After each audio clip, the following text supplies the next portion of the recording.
ورحمۃ اللہ وبرکاتہ۔ جو حضرات اوپر ہوں نیچے تشریف لے آئیں۔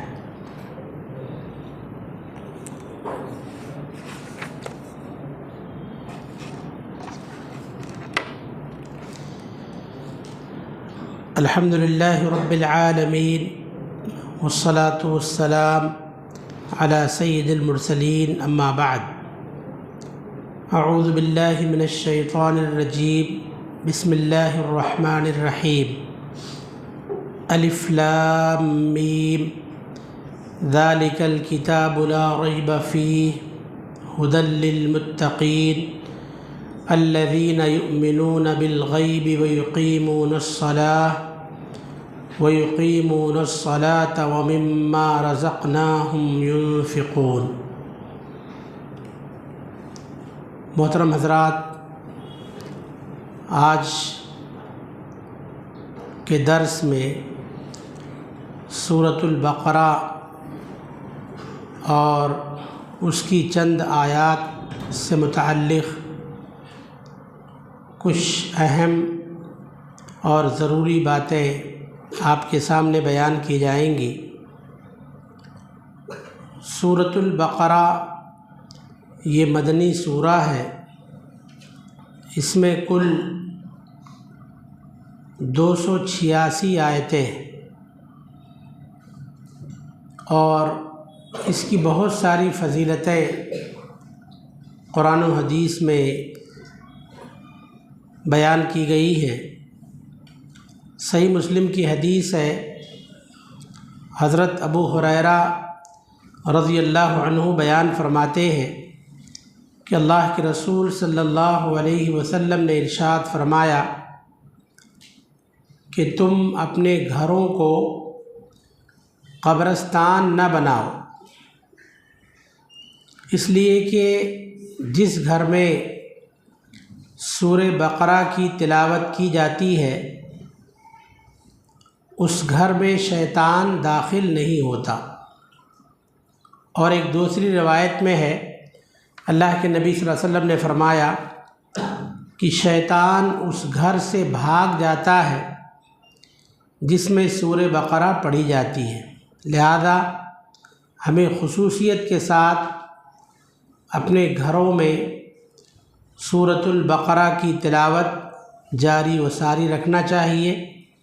سورۃ البقرہ شیاطین سے حفاظت کا بہت بڑا ذریعہ ہے۔ سورۃ البقرہ کے تعلق سے مفسرین نے لکھا ہے کہ سورۃ البقرہ یہ علوم کا خزانہ ہے۔ اس میں 1000 خبریں ہیں اور 1000 احکامات ہیں اور 1000 منہیات ہیں، یعنی جن چیزوں سے روکا گیا ہے، منع کیا گیا ہے، ان کی تعداد تقریباً 1000 ہے، جن کا سورۃ البقرہ کے اندر اللہ رب العالمین نے وضاحتاً یا اشارتاً بیان کیا ہے۔ سورۃ البقرہ کی شروعات الف لام میم سے ہو رہی ہے۔ الف لام میم یہ حروف مقطعات میں سے ہے جن کا معنی اور مفہوم سوائے اللہ کے اور کوئی نہیں جانتا۔ اکثر مفسرین جب حروف مقطعات کی تفسیر کرتے ہیں تو لکھتے ہیں واللہ اعلم بمرادہ، اس کا صحیح مفہوم صحیح مطلب اللہ تعالیٰ ہی جانتا ہے۔ اور حافظ ابن کثیر رحمۃ اللہ علیہ نے لکھا ہے کہ جن صورتوں کا آغاز، جن صورتوں کی شروعات حروف مقطعات سے ہوتی ہے تو ان صورتوں میں قرآن مجید کے غلبے کا بیان ہے، اور اس بات کا بیان ہے کہ قرآن منزل من اللہ ہے۔ قرآن کے اللہ کی جانب سے نازل ہونے میں کسی قسم کے شک و شبہ کی گنجائش نہیں ہے۔ چنانچہ آپ دیکھیں سورہ بقرہ میں اللہ نے فرمایا الف لام میم ذالک الکتاب لا ریب فیہ، یہ کتاب ایسی ہے کہ جس کے بارے میں کوئی شک و شبہ نہیں، یعنی اللہ کی طرف سے نازل ہونے میں کوئی شبہ نہیں۔ ھدی للمتقین، یہ قرآن متقیوں کے لیے ہدایت کا ذریعہ ہے۔ اللہ تعالیٰ نے متقیوں کا خاص طور سے جو تذکرہ کیا، قرآن تو سارے لوگوں کے لیے ہدایت کا ذریعہ ہے، اس کو ھدی للناس کہنا چاہیے، لوگوں کے لیے ہدایت کا ذریعہ ہے، مگر اللہ تعالیٰ نے ایسا نہیں کہا۔ کیا کہا؟ ھدی للمتقین، قرآن متقیوں کے لیے ہدایت کا ذریعہ ہے۔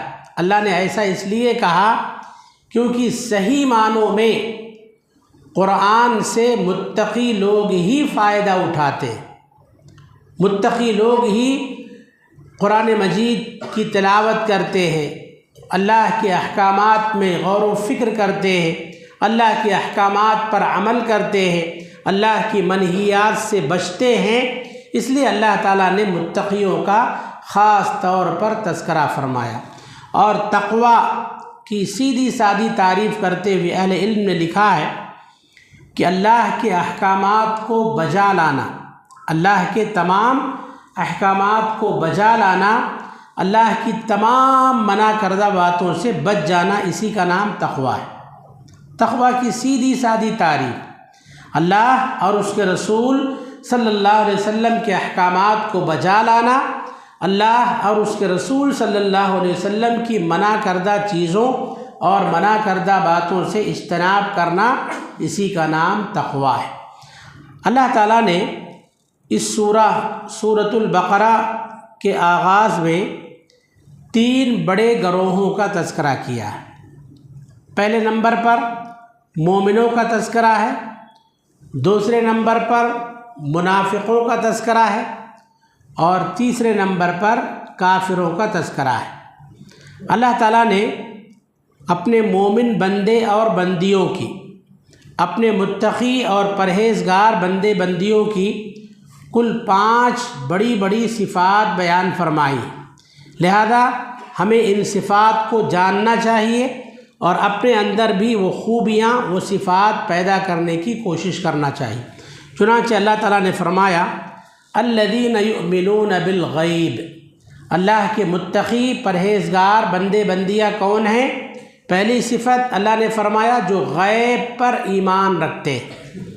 غیب پر ایمان رکھتے ہیں مطلب غیب جو چیزیں نظر نہیں آتی ہیں، جو چیزیں پردے خفا میں ہوتی ہیں اور جن چیزوں کا عقل سے ادراک نہیں کیا جا سکتا، جن کو عقل سے حاصل نہیں کیا جا سکتا، ایسی چیزوں کو غیب کہا جاتا ہے۔ مثلا اللہ رب العالمین کی ذات، یہ بھی ایک طرح کا غیب ہے۔ فرشتوں پر ایمان لانا، فرشتے بھی غیب کی چیزیں ہیں۔ اسی طرح سے جنت اور جہنم پر ایمان لانا، قبر کے عذاب کو تسلیم کرنا، محشر میں جو بھی حالات پیش آئیں گے ان سب پر یقین رکھنا، ان ساری چیزوں کا تعلق کس سے ہے؟ امور غیبیات سے ہے۔ تو اللہ نے فرمایا الذین یؤمنون بالغیب، اللہ کے متقی اور پرہیزگار بندے بندیاں غیب کی باتوں پر ایمان رکھتے ہیں۔ دوسری صفت اللہ تعالیٰ نے فرمایا وَيُقِيمُونَ الصَّلَاةَ، متقی اور پرہیزگار بندے بندیاں نمازوں کو قائم رکھتے ہیں۔ دیکھیے نماز پڑھنا الگ چیز ہے اور نماز قائم کرنا، اقامت صلاۃ، یہ الگ چیز ہے۔ اقامت صلاۃ کا مطلب ہے سنت کے مطابق نماز کے تمام ارکان، تمام شروط، تمام واجبات کی رعایت کرتے ہوئے خشوع و خضوع کے ساتھ نماز ادا کرنا، اس کو اقامت صلاۃ کہا جاتا ہے، نماز قائم کرنا۔ تو دوسری صفت اللہ تعالیٰ نے بتایا کہ یہ نماز کو قائم کرتے ہیں۔ تیسری صفت وَمِمَّا رَزَقْنَاهُمْ يُنْفِقُونَ، ہم نے ان کو جو رزق دیا ہے اس میں سے خرچ کرتے ہیں۔ دیکھیے دیا ہوا کس کا ہے؟ اللہ دیا ہوا کس کا ہے؟ اللہ تعالیٰ کا۔ ہمارے پاس جو کچھ ہے، چاہے 1 روپیہ ہے، چاہے 1 کروڑ ہے، دیا ہوا سب اللہ کا ہے۔ تو اللہ نے فرمایا وَمِمَّا رَزَقْنَاهُمْ يُنْفِقُونَ، ہم نے ان کو جو بھی روزی دیا ہے یہ پورا نہیں، اس میں سے کچھ خرچ کرتے ہیں، اس میں سے کچھ خرچ کرتے ہیں۔ انفاق فی سبیل اللہ، انفاق کے اندر جو ہے صدقات واجبہ یعنی زکوٰۃ بھی داخل ہیں، اور صدقات مستحبہ، مستحب صدقہ و خیرات بھی داخل ہیں۔ تو اللہ کے متقی اور پرہیزگار بندے بندیاں زکوٰۃ کی بھی صحیح طور پر ادائیگی کرتے ہیں، اور مستحب صدقات و خیرات کی بھی ادائیگی کرتے ہیں، اور کسی میں بھی ذرہ برابر کوتاہی نہیں کرتے۔ چوتھی صفت اللہ تعالیٰ نے فرمایا کہ والذین یؤمنون بما انزل الیک وما انزل من قبلک، تمام آسمانی کتابوں پر ایمان رکھتے ہیں۔ اللہ کے متقی اور پرہیزگار بندے بندیاں تمام آسمانی کتابوں پر ایمان رکھتے ہیں، ساری کتابوں کو مانتے ہیں، مگر عمل کس پر کرتے ہیں؟ قرآن پر کرتے ہیں۔ تورات کو بھی مانتے ہیں، زبور کو بھی مانتے ہیں، انجیل کو بھی مانتے ہیں کہ یہ کتابیں اللہ تعالیٰ نے فلاں فلاں موقع پر لوگوں کی ہدایت کے لیے نازل فرمایا تھا، مگر عمل کس پر کرتے ہیں؟ صرف قرآن پر عمل کرتے ہیں۔ پانچویں صفت اللہ تعالیٰ نے فرمایا وَبِالْآخِرَةِ هُمْ يُوقِنُونَ، اللہ کے متقی اور پرہیزگار بندے بندیاں آخرت پر یقین رکھتے ہیں۔ دیکھیے، آخرت پر یقین یہ بہت بڑی بات ہے۔